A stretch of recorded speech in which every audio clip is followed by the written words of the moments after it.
You are listening to the Scars and Guitars podcast. My name is Andrew Mackay-Smith, and this is my conversation with a fella called Chris Lalic. He's the drummer in an outstanding metalcore band from Wagga via Melbourne called Windwaker.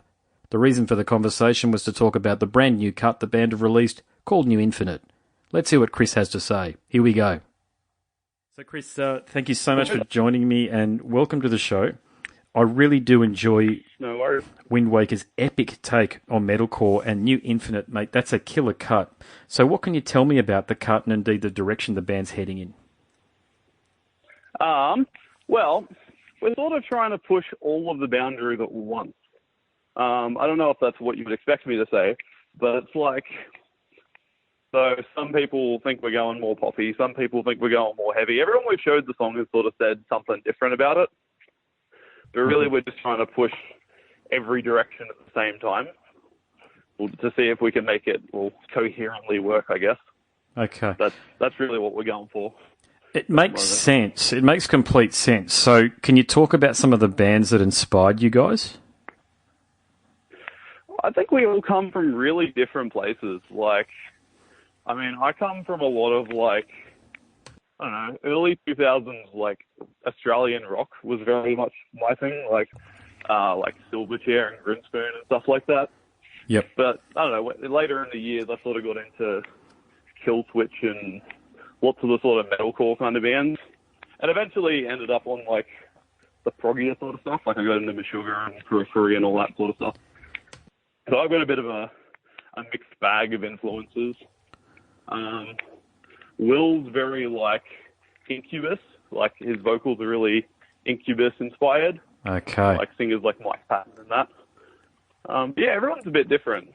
Then our guitarist, Jesse, the Treadlord, he's, very death metal background, I guess. Yeah, I can definitely hear that. Metal, and Dream Theater, but at the same time, still, I don't know, he's into, the Faceless and bands like that. So, yeah, we're sort of all over the place, really. Well, that's a good thing. But I think it work. It's great. It's very diverse, very dynamic sound that you've got on offer there. I mean, I sort of feel as though metalcore as a genre is reaching critical mass if it's not already past that. But with the sort of sounds you guys are introducing, it's very similar to your very different sound again, but it's very similar to what Frankie and that epic guitarist Josh Travis did on the latest Amur album. Oh, yeah, true. You know? Yeah, that's an interesting comparison. Yeah, lots of the point there is, lots of different things happening in a way that you didn't expect. And I think that was one of my albums of last year, actually, one of my top albums of last year. And yeah, true. Just an epic thing. But I think Josh Travis is just an outstanding guitarist, the best emerging guitarist in the biz, in my view. And anything he touches these days just... Everything he does is everything he touches turns to gold, hey? Yeah, it's like, God, where has this guy been hiding for the past 5 or so years? Because to be honest, before I heard that Amur album and I had to do a review, I didn't know he was in all those other bands, like Tony Danza Tap Dance Extravaganza, Tongue Twister. I know Danza for a while, but other than that, what was the other one he was in? Was it Glass Cloud or something? Glass Cloud. I was about to say Glassjaw, but Glass Cloud, yeah. Yeah. Yeah. Yeah, but all of the stuff he's done has been cool. It's been, I don't know, in its own way, different from one another, I guess. Yeah. But, yeah, very talented dude. So your EP, Fade, that's been available or in market now for about 12 months. So did it do for you as a band what you hoped that it would, i.e. has it given you an audience that you hoped it would achieve? Yeah, definitely. I don't know. Yeah, we really weren't a very well-known band before that. But it never had an exploding effect. We never just were all of a sudden had grown a lot. We really have just grown slowly off it, and that's all we could ask for, really. But it's sort of one of those things. We look back 3 months every time. Every time we look back 3 months, we go, "Oh, geez, we've actually come a long way since then." We get better shows and whatnot. So, yeah, it has. We've hardly noticed it happening, but every time we look back, we really go, "Oh, geez, yeah, it really has done well for us." So, yeah, we're pretty happy with that. Yeah, fantastic. And you know, the band do a lot of things in-house, so to speak. So I understand that for your new material, and it might have been the same for Fade, but I certainly understand this is for the new material, that you tracked the material in your band space, with the exception of recording drums with Declan White in his studio. Yeah. But otherwise, the song was, I'm talking about New Infinite, that's a song that was written and produced by the band and then mixed and mastered by you. So you're a very talented guy as well. You do a lot within the band. But can you tell me a little bit about, your involvement in the band beyond playing drums? Because it's obviously a lot. Yeah, well, when we first started the band, I wrote the majority of the material. I don't just play drums. I play guitar and I play a few different instruments. And I was the main writer then. And maybe that's still true now, but since we've gone through a dozen guitarists, but our current lineup now is really, really inspiring to work with, and it's not just about me anymore. It's everyone else has a lot of input, and it's coming out a lot more creative as a result, I think.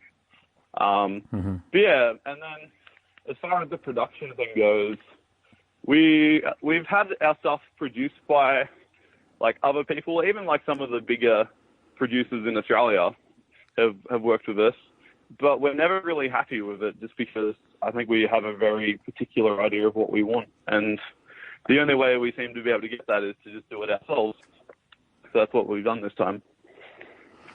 Okay, and you fellas formed in Wagga, is that right?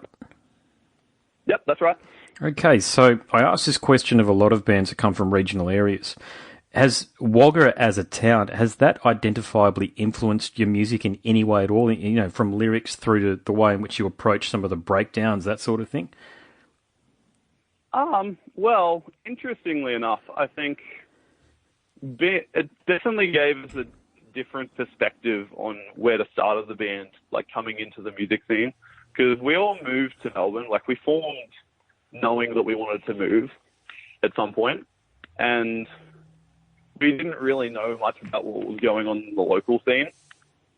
So when we came here, our music just didn't seem to click at all with what everyone else was doing, and we had a really hard time finding good shows.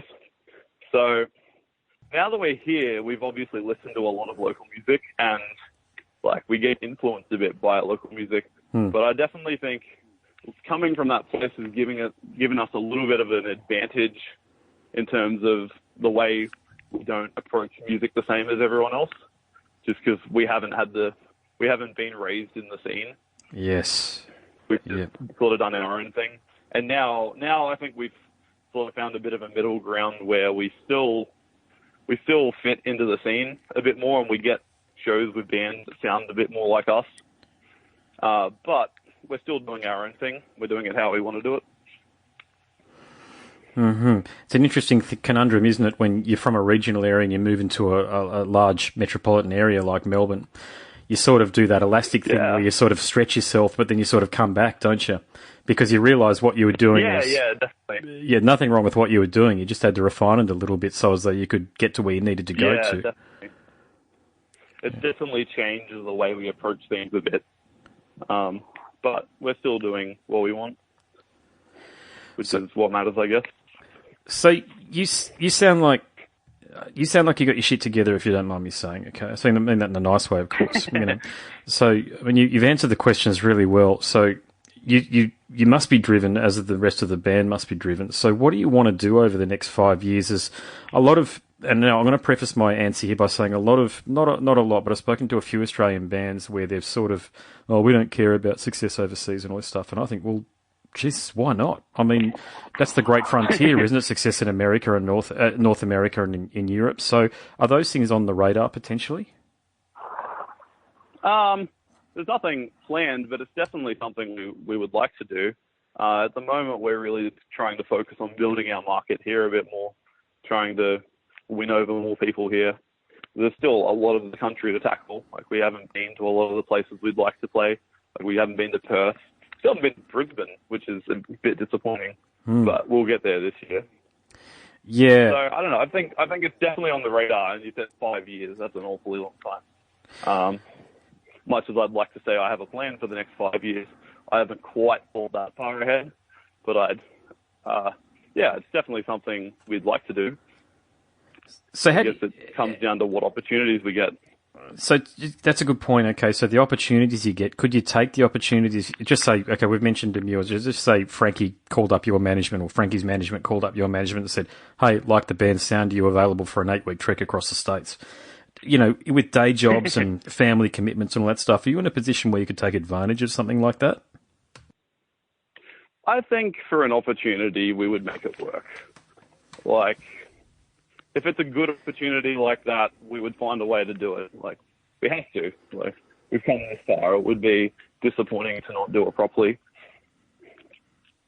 But yeah. It would definitely put us in a bit of a conundrum. But we'd have to do it. Now, this is an interesting question for you. Do you think the band is in a position in regards to the way you all stand with each other? In other words, you all get along well enough to be able to handle an 8-week trek across the states in a very unfamiliar part of the world? Yeah, that's a funny one. Probably not. We'd manage.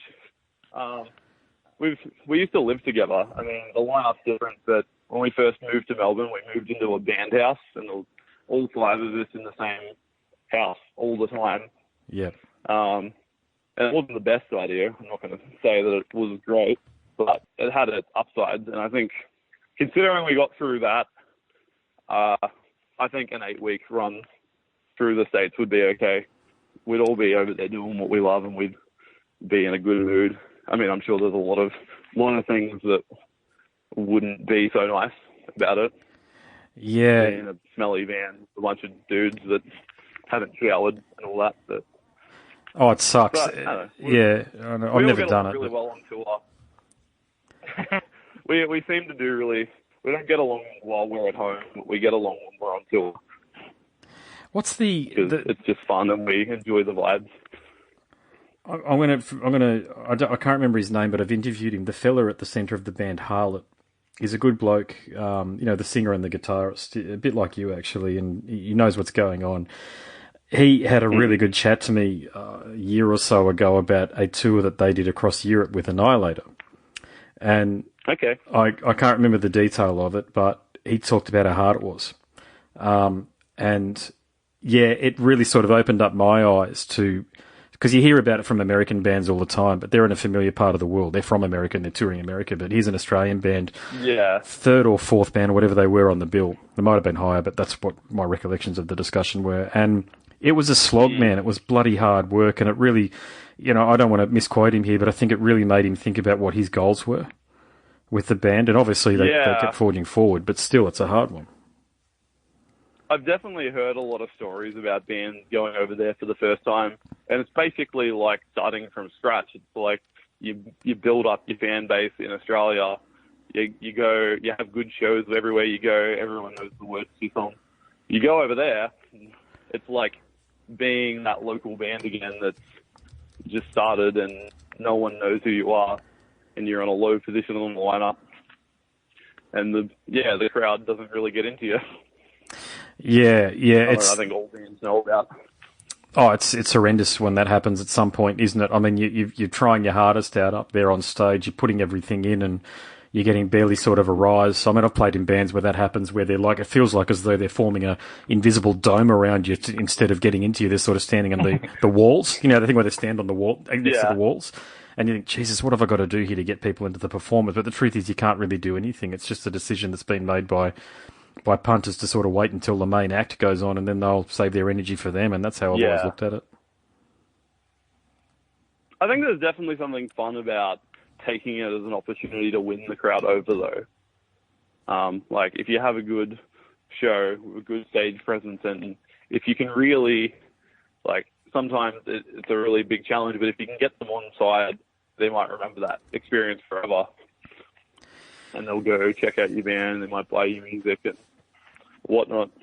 Yeah, a band that I admire from that perspective was Korn, actually. I'm not a fan of the band's music, I must say, but I remember when they started out and the stories of them touring with Megadeth. This is back when Megadeth were like on Euthanasia, I think. So 1993 or 1994. Yeah, okay. And Korn's music hasn't changed that much since they first started out. I mean, it still sounds like Korn. But I was a Megadeth fan, a big Megadeth fan back in the day. I'm probably showing my age a little bit there. But God, if band like Korn had gone on before Megadeth and I was watching them, I'm never disrespectful, but I probably would have gone out the front and grabbed a beer. You know, Yeah. but they stuck that out for months on end. Yeah, well, you've got to do it. It all comes down to hard work and dedication and whatnot. If you can get them on side, it's a really great thing. Indeed, you go into a room full of people that weren't willing to give you a chance and not give them a choice, but to like you. You've done something really impressive, I think. Well, and you guys certainly are. Well, as I say, mate, you guys certainly are based on the new cut here. So is there New Infinite, sorry. Is there an album that will be out soon or an EP that will be out soon?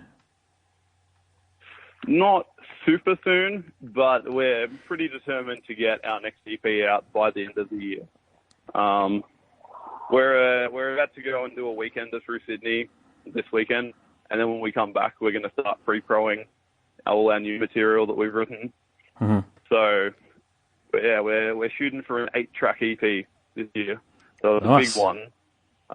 It won't be super lengthy, like time-wise. Like it won't equate to an album's worth of material. But yeah, that's our plan for this year, is to try and just get a lot more music out. Okay. Don't know about an album for a while. Oh, look, a lot of people disagree with me on this point, but I think albums are a thing of the past, okay? I think EPs are the way forward. It's just I listen to albums personally. I'm talking about it from a commercial perspective and actually getting your music out there, okay? Spotify and all of that stuff, mate, it leans toward limited releases. I don't know. I definitely think there's still a place for albums. I still enjoy listening to a full album, but I definitely see what you mean, because really the smaller chunk of like content you can give people, the more likely they are to give it a chance. Until you're at a point where you have a fan base that's big enough that they're really keen to listen to a full album, most of the time you won't get that many people that can be bothered listening to 12 songs of your band in a row. So, yeah, all about pumping out the singles, and EPs are really good, especially if you can turn, 2 or 3 of the songs into a single. Well, I think the opportunity's there for you to release like 2 or 3. Instead of releasing an album, you can release 2 or 3 EPs with your best ideas over 2 years rather than just one album in 2 years. Yeah, absolutely. And it keeps you fresh, I guess. It keeps you... Yeah, totally. You're still constantly doing things. You don't have any dead periods or whatever. It's fresh, and the other thing I like about it is it keeps your merch flowing too, so you can put the different shirt designs out there that have the album covers on them, that sort of thing. Yeah, that's a very good point, actually. So, mate, final question. If people want to get in touch with you and listen to your band's music, how do they do that? Well, there's Spotify, there's YouTube, there's Facebook, all of the regular platforms.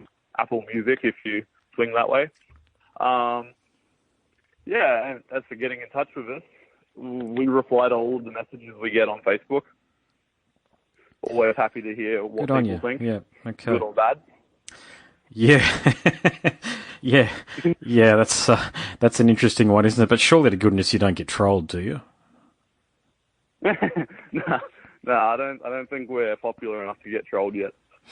Crazy, isn't it, this world that we live in? Yeah. Yeah. I mean, I think people should just... I mean, you're a bunch of young fellas starting out in an excellent band with some really good music, mate. I think people should just be thankful that you're out there doing it. Yeah. We've loved some tape, I guess. Doing anything creative. There's people that are going to want to bring you down, I guess. Yeah, indeed. Well, just keep that good head on your shoulders, brother. I'm sure you guys will do exactly what you want to do with things, and just best of success with everything. I mean, that is an excellent cut. I've been listening to New Infinite a fair bit on Apple Music, I should say. Not Apple Music, sorry, it's on my iPhone. So when I say Apple, it's on my bloody iPhone. Okay. But I've been listening to it a fair bit the last couple of days since I got a hold of it through. Gosh, who was it?